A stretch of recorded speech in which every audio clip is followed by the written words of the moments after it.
Crackheads. You got a hold of the wrong stuff. I was pissed. So I'm the one that handles all the guest communication.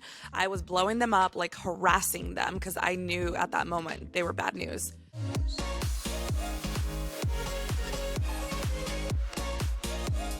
We are the Real Estate Robinsons. An action, beautiful. Welcome back to the next episode of Robuilt.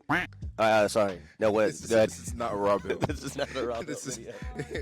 I'm not sure why Rob has an Australian accent right now, but because I had several drinks last night, and I'm feeling good. Carry on. Yeah, reintro us. Get us back in. Yeah. So this is the first episode of Sips and STRs. Sipsters.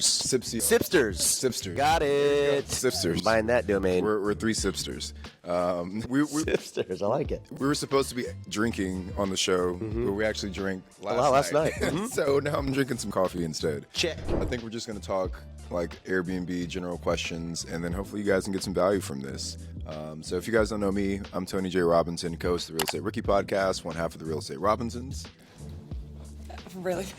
We're sharing a microphone. Thanks, Rob. I am the other half of the Real Estate Robinsons, Sarah Robinson, and our beautiful special guest is Robuilt, not Robuilt. Okay, don't listen to anyone that says that propaganda. But all right, let's get right into it. Cool. So, first question I'm going to ask you got it? Yes, Okay. I am ready. What is the worst damage someone has ever done inside of your Airbnb? Okay, I don't know if my video on this has come out yet, but I'm gonna spoil it just in case. And a guest left the. Okay, it's fine. It's not the worst damage, but it's a good story, okay? A guest left my slider doors open in Tennessee, and they texted me, or they sent me a long message that said, "Hey, 4 bears broke into the cabin," and my son might have left the door open. And I was like, might have left the door open? Like, that's important information. And the bears were actually very, they were very good. Yeah, they only broke like one vase and then like knocked over like 3 lamps. Yeah. So, Oh my God. 4 stars though, either way. Yeah. They left you 4 stars? No, I left them 4 stars. Oh, got it. No, I'm just kidding. I did. That would be pretty ballsy of them to let bears in your cabin and then give you 4 stars. Well, okay, so she like texted me and was like, there are no locks on the door, the blah, blah, blah. My son might have left it open. And I was like, well, let's unpack this. And so basically I was like, there's a latch on the door that literally locks it. And then there's like a wooden dowel that you can put in there. I was like, are those not there? I will send my handyman there right now. And like, she never responded until she checked out. She got eaten by the bears. And then I called her and I was like, hey, I never heard from you. And she's like, yeah, all those things were there. I didn't want to, I'm sorry. And I was like, it's okay. 4 stars. That is Like, very nice. You know, it's never really crossed my mind, but like, do you think we would be liable as a host if the bear attacked the guests on our property? I feel like, yeah. Yeah, probably. Yeah. Right? People gonna sue for sure. That's scary. Yeah. It wouldn't even be the first bear lawsuit I've had. No, I'm just kidding. And also, I really got into this gray territory of like, if the bears had broken everything in the house, do I charge the guests for that? That's Because it's their fault, you know? I would totally charge the guests for that. I would 1,000% charge the guests for that. That they didn't follow the rules of closing the doors, you know, which everybody out there I feel like knows that there's so many bears. Not them, because Really? they started the message with, we went grocery shopping and left the back door and the back hatch on the car open. Yeah. She's like, we came out to a bear eating all the food. And then we came my home and there were gosh. 4 bears like that had just eaten all the groceries that we bought Can again. you imagine getting to the Airbnb and there's 4 bears inside? No, they had just like left. And she's like, we know there's 4 because they were still on the property, like by the Oh door. my God. And so I was like, I think you have a door closing problem. So did you charge those guests? No, for the base, no, that's fine. It wasn't worth it. It was For like their own groceries. Yeah, I'm gonna charge you for your groceries. So we had a guest. This is at España, remember? She messaged us saying that like, what do you remember the one that fell? And we ended up watching the ring video. It's a property that we rehabbed in on the patio, like the concrete slab. We did nice tile. Yeah, but you would be proud. Thank you. But it was outdoor tile, so we knew it wasn't like slip. It was like slip resistant, you know. That's a thing, right? For tile? Yeah. Yeah. How old is that? It's like it has a texture, so it's not like slippery if it rains or something, Oh, I see. Yeah. So, anyways, we knew that tile was good for outdoors, so we chose that one. And we have a hot tub right next to it. And she said that it was a really bad decision for us to do tile out there because 4 people in their party slipped and fell. And we were like getting out of the hot tub. Getting out of the hot tub. And we're like, this has never happened before. What? And we just thought it was odd that 4 people fell. That's suspicious. So I ran the cameras back. Something about the fours. 4 bears. Yeah. That's right. That's right. I ran the cameras back, and one person did fall. I kept going slowly. I was like, no one's falling. I was like, oh shit, someone fell. But this girl fell. They were having a party. There was a party in the backyard. It was drinking. It looked like. She did not fall from the hot tub. Why you always lying? It was like the hot tub was over there, and she was where you were, and she was tipsy or something, and tried to sit in between. There was 2 chairs, and her dumbass went here. Oh, really? And broke the chair. Did you charge her? No, I don't think we charged her for that. Yeah. Just because we were nervous about if someone really did fall. Oh, yeah. Yeah. But the phrase for this is let sleeping dogs lie. In those situations, I'm like, yeah, let's just ignore that. Yeah. That's what we did. I think our not maybe most damaged, but our worst guests were the crackheads. Oh, heck yeah. I mean, that makes sense. Yeah. I don't know if you're I don't know. I think it's the crackheads. It might be. So they booked our properties not once but twice. The same pair of crackheads. Should I repeat the joke here? Yeah. If you had reviewed them a 3-star the first time, you could have avoided the second time. The camera died. They're, for being crackheads, they're actually really resourceful because they were pretty sneaky to be able to book it the second time. So anyway, they were supposed to check out at 10. And our cleaners call us hey guys, the guests are still here. They haven't checked out yet. We're knocking on the door. No one's answering. So we start blowing them up. We're calling them. We're texting them. Probably an hour after checkout time, they finally pick up the phone. We're like, hey guys, you were supposed to leave an hour ago. And as soon as they picked up the phone, it was just jittery energy. It wasn't, something seemed off, right? So whatever. They're like, yeah, so sorry. We'll leave. We're packing up right now. And as they're leaving the property, it's a tiny house, right? It's 391 square feet. And our cleaners are like, guys, it looks like they legitimately moved into your house. The amount of stuff that they're pulling out, that they're bringing out of this place, it looks like they lived here. So whatever, it takes them 20 minutes to get all out the place. Oh, so they were compliant with leaving as soon as your cleaners got there. I mean, an hour after our I cleaners think got it was there. longer than an hour, yeah. Tony tells the story a little too long. Let me speed it up a little bit. Get us there. Land the plane. So anyways, these crackheads... You got a hold of the wrong stuff. I was pissed. So I'm the one that handles all the guest communication. I was blowing them up, harassing them because I knew at that moment they were bad news. So anyways, they completely trashed our place. There was needles, legit drugs. Yeah. And the toilet, there was toilet paper stuffed in every nook and cranny. It was very weird. They pulled out all of the pots and pans in the kitchen and put them under the bathroom sink. Really weird things like that. Is this part of your checkout instructions to do all this? The pots underneath the bathroom sink. There was used tampons left all over. It was really, really disgusting. So whatever. They left. And then how long after do you think they booked? It was we charged them for that stay, right? They damaged everything.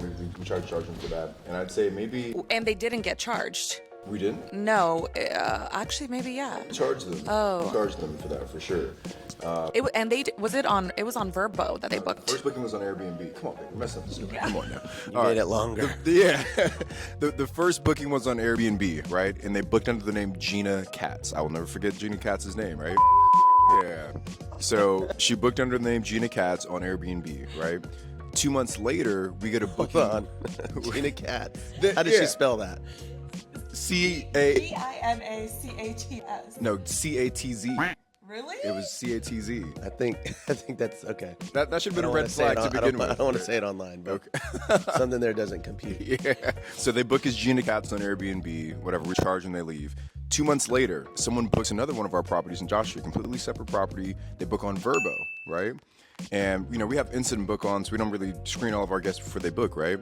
So we get a message, and the guest's name is Russell Bonema. I still remember Russell his Dogs. name. Russell Bonema. I love that you remember his I still remember What's his name? Russell Bonema.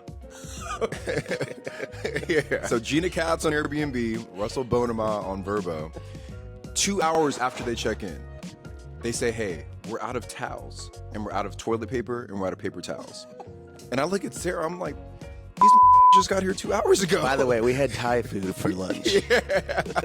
So as soon as they say that, I was like, something seems off here. So I pull up the cameras and I'm looking at like, okay, who comes in? And a car pulls up. We have 2 cameras at this property. As soon as they get there, Rob, they park, they open up their trunk, they pull out 2 blankets. They throw one over the camera in the front. They walk around to the back, throw another camera or blanket over the camera in the back. That was scary, and they look very scary. They look like crackheads, right? So I'm like, what the is going on inside of here, right? So we send the clip to our cleaners because we didn't see them the first time. We're like, hey, is this Gina Katz? And she's like, Tony, it's Gina Katz. you guys got to do something. Like, get him out of there. So I don't even call her. I hop on the Ring camera and I make the sirens go off. So both the sirens are like blaring, and I just let it go for like 5 minutes. We were pissed. Yeah. And then Sarah gets on the Ring camera talking like the voice of God over the camera. This is Morgan Freeman. I was like, Gina, I know it's you. I was like, you need to leave. I'm calling the cops right now.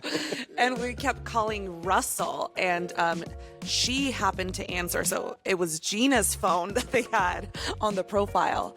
And then we're like, Gina, we know this is you. We're not dumb, Gina. She was like, no. Yeah. She was denying it at first. She was like, no, I don't know what you're talking about. And I was like, Gina, I own the other property that you stayed at. And then her whole tone changed. She was like, well, you didn't have to make the alarms go off. She was like, I was going to leave anyway, right? So it was just a really weird thing, right? They left like after that? Well, I called the sheriffs. I said, Gina, the sheriff's already on their way. And she was like, you didn't have to call the cops. No, You didn't she was like, I wanted privacy. That's why we covered the cameras. That's what she kept saying. Yeah. And I was like, Gina, I own this place. Like, what do you mean? Like, you can't just walk up and like cover all our cameras. So anyway, long story short, they end up leaving. Very minimal damage the second time because like they were only there for 2 hours. But it turns out we're like, What if that's what we edit the video to? Just that whole thing? Long story short, there's just this 10-second that you're about to say. but it turns out that they, and how they can afford this, I have no idea. But we're in a Facebook group for like all the Joshua Tree vacation rental owners. Oh, yeah. And they've just been hitting everybody's properties, doing the same exact thing. And one host actually went to the using different profiles, using different names every single time. And one host actually met them at the property and like tried to get them into a rehab facility or something like that. So I don't know. Who knows what's going on with Gina and Russell today? Stop it. Get some help. Worst guest we've ever had. And they hit us twice. Yeah, I guess it's only a matter of time before they come from my place. Okay, next question. Are you going to ask us? Oh, how much money do you have in your bank account? No, I'm just kidding. I actually would not know that answer. Neither would my wife. She has no idea. It stresses me out, so I just let Tony tell me if I can buy something here or not. Yeah. Oh, let's get into that. So, like, what is the approval? I know this is not Airbnb related, but maybe it is. Is there like an approval between both of y'all? Like, can y'all have like a limit for each other on like what you're allowed to go and get? That's a good question. Yeah, that is a good question. I think we struggle with this a little bit budget-wise. Tony gets mad at me because I overspend. Mm-hmm. And I'm like, ooh. Well, no, Rob's talking about like just personal life, not personal life? Mm-hmm. Oh, no, girl, about whatever. Dang, okay, that's tight. I'm not a big spender Take on me shopping. myself, though, so any pricey item I have or vacation we go on is because Tony pulled the trigger. I'm very cheap in that way. I'd rather do things for other people than for myself. It's very true. Yeah. Agree. Yeah. I mean, so like when we were working a W-2 job, I had like this crazy budgeting system like built out. We had like 24 checking accounts. What? And like I swear to God, we had 24 checking accounts. And every time I got paid, it would like auto deposit into the account for groceries and into the account for. It was super genius and it worked really well. We've kind of gotten away from that now. I hope so. Yeah. 24. Did you read profit first, second, third, fourth, fifth, and sixth, and seventh, So and this eighth? is actually before profit. So like, okay, I used to be like a Dave Ramsey guy, like back in the day, and I liked the idea of the envelope system, right? But dude, walking around with cash in like 2022, it's like you're like a pariah, you know? Like, and it's so inconvenient. Walking into the actual gas station to pay with cash is like, dude, it's like my worst nightmare. My bank in LA, there's like a sheriff's office directly next to it. Yeah. So I'm like, there have been so many times I'm like, Like I'm like always really scared because I'll deposit cash too. Because like, what do you do with it? Right. Same thing. Yeah, Don't like I having hate cash. Apple Pay, like the fact that I can just like tap and like not do anything. So anyway, my point is, I like the idea of the envelope system, but it was super inconvenient. So I said, how can I like digitize this or like modernize this? So I said, what if I just make 24 checking accounts? And it actually worked really well. Like we did a really good job of budgeting when we were on that. Now we're just kind of, I don't know why we got away. Okay, outside of a vacation, because y'all travel a lot, looks like, what's the last thing you bought that you treated yourself with?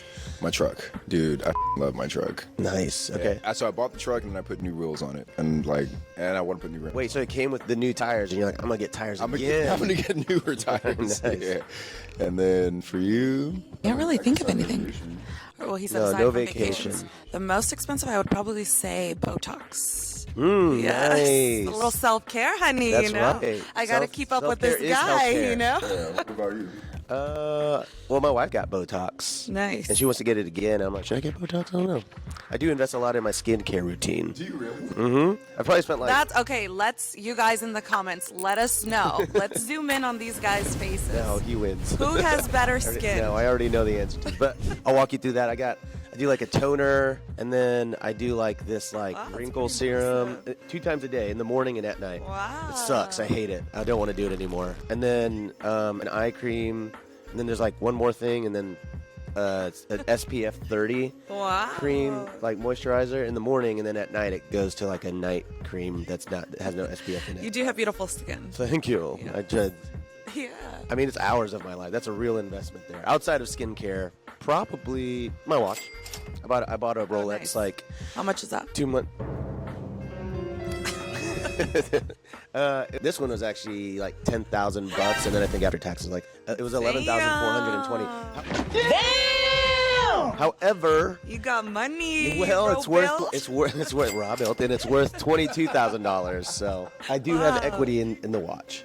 And then my other Nice. Rolex, same thing. I bought 2 within 3 weeks. That's like my new investing strategy. I'm like, oh, you know what? I want to just park money. Nice. I don't want to say this like earlier, but like Gina cats, totally.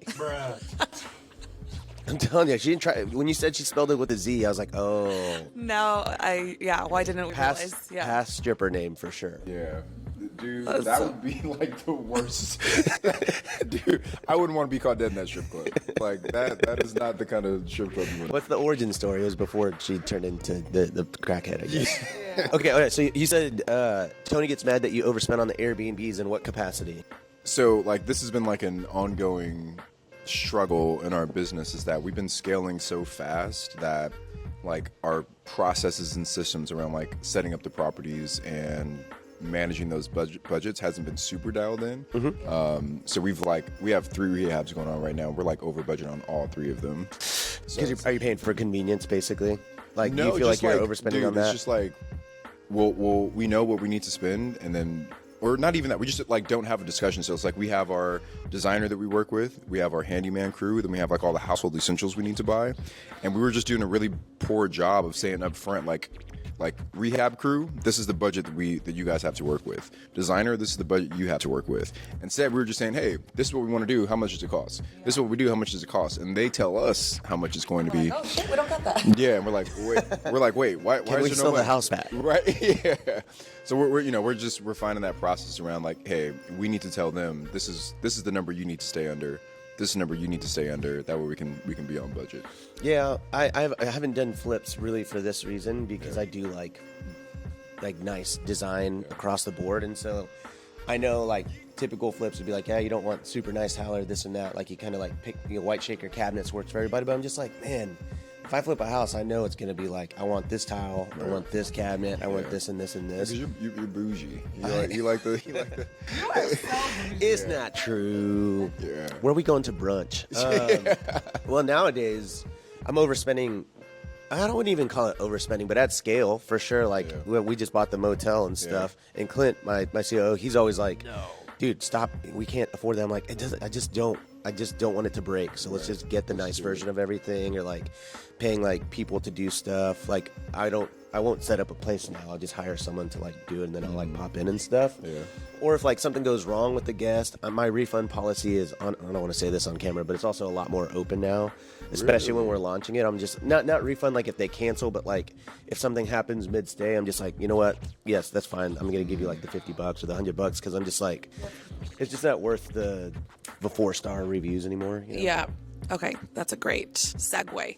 So, what is your stance on refunding guests that are upset? I feel like we kind of talked about this offline, but let's say someone is annoyed that they found hair on the bed. Would you refund someone for that? No, so I always try to solve it first, right? So if there's an issue with the cleaning, I'll always say like, oh, let me get my cleaner there as soon as possible. And usually that solves it. Sometimes people are like, no, I don't want that. And I'm like, well, okay.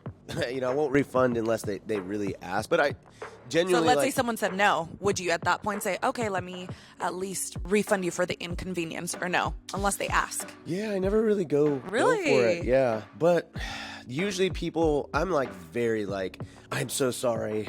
I'm such a piece of Yeah. Like, let me get my cleaner there. I'm the worst host ever. It'll never happen again. They're usually like, it's fine. Like, it's not worth them coming over. So I really do go over and beyond. Like, I'll call guests still. Like, if something goes wrong, I call them like immediately, and I'm like, hey, I'm so sorry. Like, I could send you a message, but I just wanted to You get are the to one this. doing the guest communication? No, but like Okay. in those situations, like we got, oh man, our Scottsdale property is the Karen of Karens. Like everybody, man, when people pay $2,000 a night. Oh, they want it perfect. Yeah. Oh, yeah, they do. This lady booked a retreat, didn't even tell us it was an event. And then she got mad that that the sprinklers went off during their meditation. And then we were like, well, sorry, but first of all, we didn't even know this was happening. Second of all, we're bound by Scottsdale law to water at this time, so we can't do anything about it. I'm sorry. And then the next day they had the meditation at the same time, and the sprinklers went off again. It's like And a so- movie. Oh, also they couldn't connect their TV to the laptop, so they wanted a $4,000 refund on their $5,000 stay. Wow. And so there was I already knew. Oh man, if you read this lady's messages, so I was like, there's no middle ground here. So I was Yeah. just like, okay, cool. Well, we're gonna do this, blah blah blah. She was so angry and she wanted money back, and so we declined it. And then I was just like, if I don't give you a refund, are you going to leave me a bad review? And she was like, yes. And I was like, perfect. Yeah. Because you can basically report that to Airbnb as extortion. It violates the terms of service.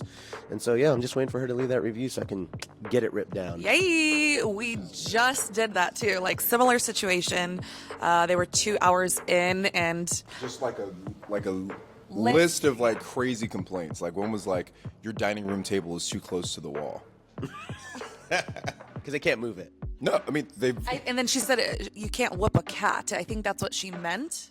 What? Do you know what whipping a cat is? No. Yeah, she said your dining room's too close to the wall. You can't whip a cat. And we were stuck on the whipping a cat more than anything. You went to Google, you're like, Even whooping Google- We a did cat. Google, yeah. And even the Google results were like, what do you mean? Did you mean? I guess that means like you don't have space to like. That's what I smack a thought. cat. I was like, maybe something like truly like whipping the cat around. There's not even enough room to do Man, that. let's put a pin on this. I'm genuinely curious. What does that mean? And then we'll get back to it. The editors, can you guys please put the Google description of what whooping the cat means? But yeah, anyways, we did the same thing. We're like, we're not giving her money. She's annoying, you know? So we just said, F it, we're not going to give this any money. So, and she left us a 1-star, and we challenged it, and they did remove it. So Nice. Yeah, they Yay. usually do. I mean, I would say I don't really go, like, I don't respond to reviews. I don't try to get them ripped down, like, if they're like mostly fine. And so I would say probably I've tried 6 times in my Airbnb career to get a review removed. We've gotten them removed 5 out of the 6 times. It's pretty good. Yeah. You just gotta entrap them a little bit. Make them admit they're blackmailing you. Yeah. Last question for me because I gotta get on stage here in like 10 minutes. Well, what time is your thing at? At 10:15. Oh, okay. I was gonna say. Yeah. You don't believe me? No, I just wanted to check the time on my Rolex. No one's asking. Rob's like, it's 10:15. It's Like Rob, 10:56. no one was even asking. Now I forgot my question. You said final question. Yeah, final question. So we're like in the tail end of 2022. Inflation is going kind of bonkers right now. Interest rates are all over the place. A lot of people are, thinking the sky is falling. If you were brand new, would you still be buying Airbnbs right now? Yeah, I think so. I mean, I'm trying to buy $4 million of property personally before 2022. Yeah. Because a lot of people are just looking at cash on cash. So really what I'm trying to like push people towards and like students is that like cash on cash is like one of the 4 things you should be looking at. There's that. There's like the tax deductions. There's the appreciation. And then there's like depreciation, cash on cash, and then something else. I don't remember. So if you do it right, if you play it right, you can depreciate. You can do a cost segregation, take losses on everything, and like it makes your cash on cash so much better. I just paid $1,500, saved like 6 figures on my taxes on different cost segregation reports. If you're coming in expecting a good cash on cash return, that's fine. I just don't think that should be like the thing that you focus on, especially going into this market. I think you should be factoring in all those different things because when you do, your ROI usually ends up being double the cash on cash return. So yeah, I think you should definitely get into Airbnbs. It's a good time. I have 1,000 students. A lot of them are making money. Like no one that I know of is like, oh my God, we're losing. Like everyone they're like still winning. So it's been a little slow in some markets and stuff like that. I think you got to choose wisely. Probably like make sure that you're closing on a property like in peak seasonality is always great. Like we bought our Scottsdale place and closed in June, which is like the slowest part of the year. So but we can handle that. So I always tell people like make sure that you're buying at a time that you can cash flow quickly, so you don't start freaking out for like 3 months after you close. We talked about this on the Big Bear presentation, right? It's like I looked at every recession going back to like the 50s or something like that, and every single one, excluding 2008, lasted between 6 and 18 months. And it's like even if we go into the average is like less than 12, right? Less than 12, right?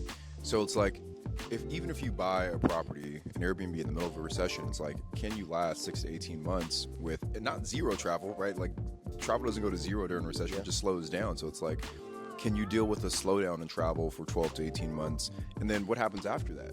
It's going to rebound, right? The economy always bounces back even better than it was before. So it's like, dude, if you find the right property and it cash flows in this environment, imagine what it'll do 2, 3, 4, 5 years from now. So yeah, and David Green was saying that this is like the best thing that's ever happened to him because he's actually able to get offers accepted and stuff like that.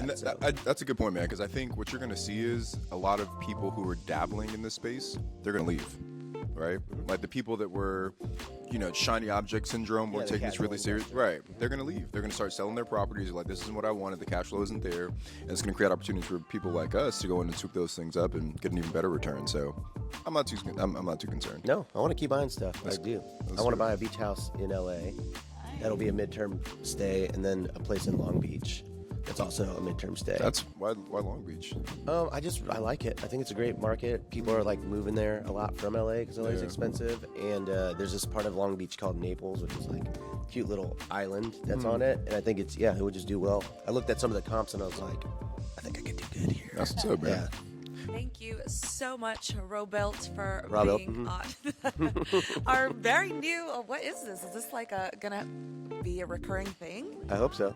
Yeah, this is kind Just of adorable. the 3 of us. And just so you guys know, we started our YouTube channel, The Real Estate Robinsons. If you backtrack and look at one of our first videos, it was with Robuilt. Oh, yeah. So we started our short-term rental journey, found Rob, and we always wanted to start a YouTube channel, and we DM'd Rob and started a conversation. Yeah. We met up in Pigeon Forge, Tennessee. None of us had ever been there before, right? Yes, that's a dark time for him. Don't bring it up. Yeah. But anyways, just so freaking cool, you guys, that we 2 years ago were strangers to each other. It's true. Now look at us. We are like at a year and a half ago, honestly. a year and a half ago. Yeah. Now we have like pretty cool followings on our YouTube channels. We're on TikTok, the Bigger Pockets stage. That's true. Yeah, that's very cool. And too. we are like truly STR besties. Mm-hmm. We like even have a group chat called B&B Besties. B&B Besties, that's right. Yeah, I tried to buy bnbesties.com, but it was taken. But I was like, dang it. All right. But I think you reached out via. You gotta go. All right. It's 10:01, by the way. I think you. I think you had the producer at the time. I think Kevin reached out because you're like, hey, you should put me in contact with this guy. Yeah, I think that's what it was. We're trying to get you on. Oh, really? Yeah, and then I was like, oh, yeah. Like, Rob's also in Tennessee and Joshua Tree, and, kind of fast friends from there. And here we are. 1.5 years later. All right, let's close it out. Rob, why don't you do the honors? Thank you very much. I appreciate that. I think that was my Scottish accent. Thanks for listening to the first episode of Sips DRs. Yes. Sarah's favorite name for anything that we've ever come up with. And we'll catch you on the next. Don't forget to hit the like and subscribe button, and then sign up with my affiliate link. And when you do, you'll get $20 on the Weeble.